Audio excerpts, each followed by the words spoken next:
You have ended your article, your essay, by contradicting yourself. You literally just contradicted yourself in your own article.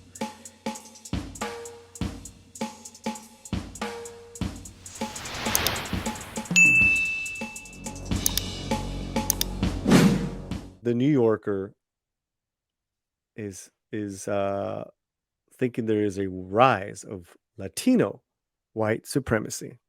Let's rock this. At a time of rising racial violence, Latinos are potential perpetrators and potential victims. Bailardo Cadova, or Cadava. Can't really read that. On May 6th, a 33-year-old Mexican-American man named Mauricio Garcia shot and killed 8 people at an outlet mall in Allen, Texas.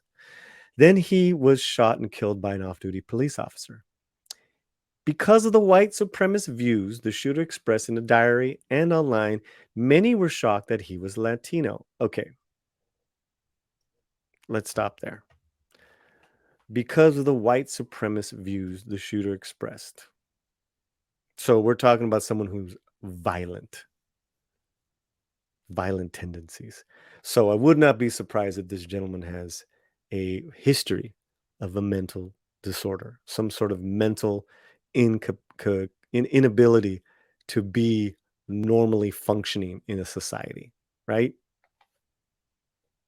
I don't know what that has to do with white supremacy, but I know there's some information about this killer in which he aligns himself with Nazi, Yahtzee thinking, all that other stuff. But we're going to get into it.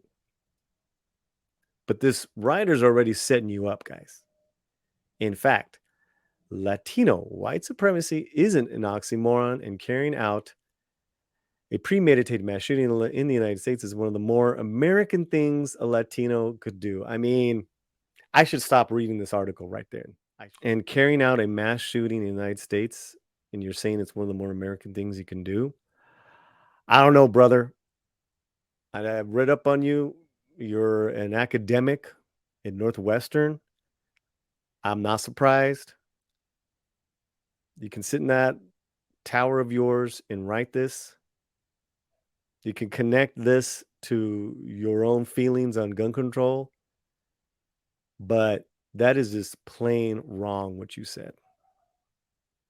And it's really disrespectful to the majority of Americans. It's not even down. I'm not even past the first paragraph. We're only 5 months into 2023, and at that time, 17,000 people have been killed by guns in the country. I can tell you right now, the majority of them are not mass shootings. Mass shootings are a very, very, very, very, very small number of people that are being killed by guns. Being killed by guns sucks, period. But this is what you're connecting and equating to white supremacy, being an American. You got problems, bro.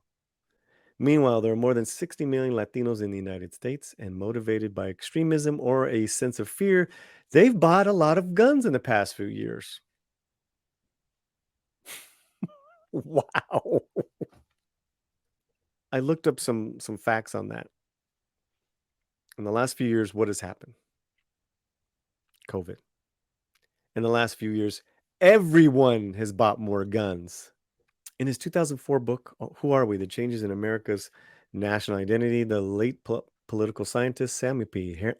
Huntington fretted over how Mexican immigration was changing the Anglo-Protestant mainstream culture of the United States. He worried that Mexican immigrants weren't assimilating as earlier European immigrants had done.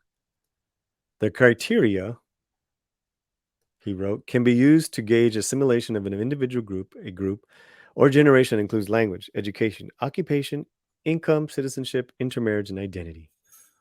The Mexican immigrant experience is completely different than that of the European immigrant experience. We didn't cross oceans. It was more of a migration going back and forth, which is still the story today. We settled with each other. We keep speaking the language. And yes, we did learn English. But what I'm getting early on is that this person is not too high on being an American. The principles of being American. whether, it's your patriotism to your country, your belief in God, your belief in family, your belief in being a kind and loving neighbor. No, there's something else going on here with this. Going back to the killer, we don't know a lot about Garcia, but the diary he kept in the years leading up to the shooting made it clear his glowing persuasion by white power ideology. Actually, that's not correct. We actually do know a few things about this killer. Looked into his past, it revealed he served in the army in 2008, but was eventually removed due to mental health concerns. Law enforcement sources told local ABC 30. That right there should excuse this gentleman from your article on Latinos and the rise of white supremacy. I don't know where you get off on connecting this horrific tragedy and this man's mental state to white supremacy. This man's mental state was so off that he would probably adhere to, freaking any supremacy because he's got major health, mental concerns. Garcia had undergone several firearm proficiency courses in 2015 and 2018 as part of his security guard work. Investigators began probing whether Garcia held neo-Nazi views after police found a patch on his chest with the acronym, which stands for Right Wing Death Squad. That was on his chest. Garcia also appeared to be casting his targets for weeks. So it's premeditated, right? This guy was getting everything ready to kill a bunch of people. How do you fight that? I know this is tough for you guys, but I want to get through this because I believe this New Yorker article ultimately is a disservice and disrespectful to the Latino community here in the United States and to Americans. The mass shooter alluded to his declining mental health too. One of his final posts lamented that no psychologist would be able to fix him and his fears of what his family might say about him. Heartbreaking, man. People that kill and do wild shit like this, it's years in the making. Their mental decline, their paranoia. They're gonna latch on to anything. I think I know what I'm talking about. I think I'm a rather sound, smart person. Gone through my own shit, and I can tell you right now, in regards to keeping a sane, sober mind, it's a daily practice. Some people need more. Some people need therapy. Some people need even more than that. This gentleman was beyond repair when they're incapable. Guy killed a lot of people, affected a lot of families, and my heart is with you guys. I just don't see why this writer is using this strategy. Well, he's trying to, he's pushing his agenda, this writer. A New York Times op-ed focuses on the lineage of Latino white supremacists, a lineage before Garcia, a lineage. Millions and millions of Latino men. Famous Latino white supremacists. Pete Garcia, Mexican-American segregationalist in Dallas in the 1950s. Okay, you're going back to the 1950s. Who else you got? George Zimmerman, Florida, 2012. Busting out the hits. Alex Ramos, who beat a black protester in 2017. Unite the Rally, Charlottesville. Terrio, P-Boy, leader, recently convicted of seditious conspiracy. Nick Fuentes, a white nationalist live streamer. Scholars and journalists have described these Latino white supremacists in different ways. Some Latinos, they've argued, are also affiliated by aspirational whiteness or the desire to be white in order to fit into the racial and capitalist order of the United States to avoid the discrimination that Black Americans experience or to justify the purest of individual wealth and belonging. Black Americans, we don't want to be discriminated like you guys, so we're going to fit in. We're going to call ourselves white, act white, be white, so we can be part of the racial and capitalist order of the United States. Man, it's rooted, she writes, in discriminatory world view in which feelings of freedom and belonging are produced through the persecution and dehumanization of others. Guys, this has got nothing to do with whiteness. That is human fucking behavior, human history. We have done nasty shit to each other since the dawn of time.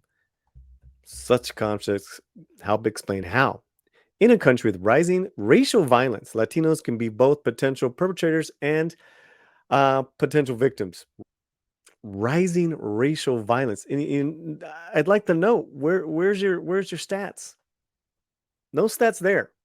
Every stat, every connection, every backup has been from another academia person on the far left. Where's your balance, man?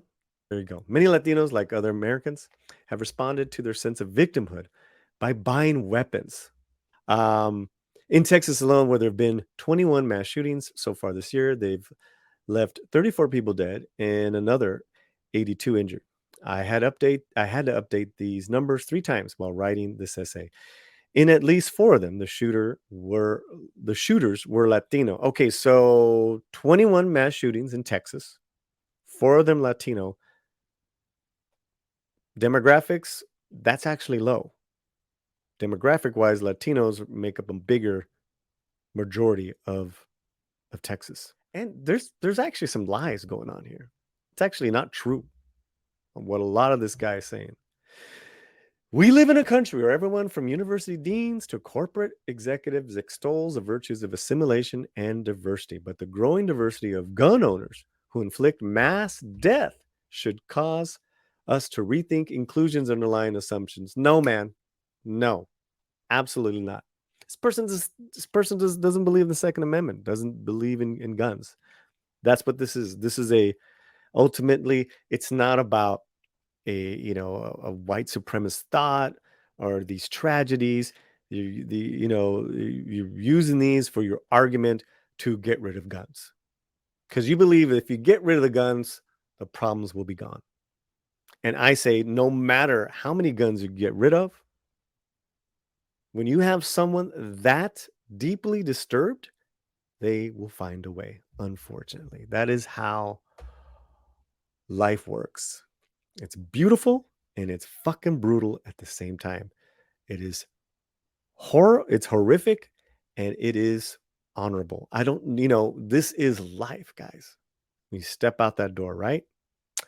So, 2, should Latino white supremacist thinking, another marker of Latino assimilation at a time when white power ideology is spreading rapidly at home and abroad. Bro, you need to get out more. You need to come and hang out with, regular people who happen to be white, black, brown, German, Asian, Irish. I just mentioned are all my neighbors. Expressing surprise or disbelief at the fact that Latino white supremacist shooters exist marks them as outsiders, as many Latinos before them have been marked. It should be the shootings that we see as un-American, not the shooters themselves. Wait a minute. You have ended your article, your essay, by contradicting yourself. You literally just contradicted yourself in your own article. And I quote you, but it should be the shootings that we see as un-American, not the shooters themselves. Let's go back up. Carrying out a premeditated mass shooting in the United States is one of the more American things a Latino could do. There you have it, guys. There you have it. Here's what I would like you to do. I would like you to use your social media and let people know what you think about this.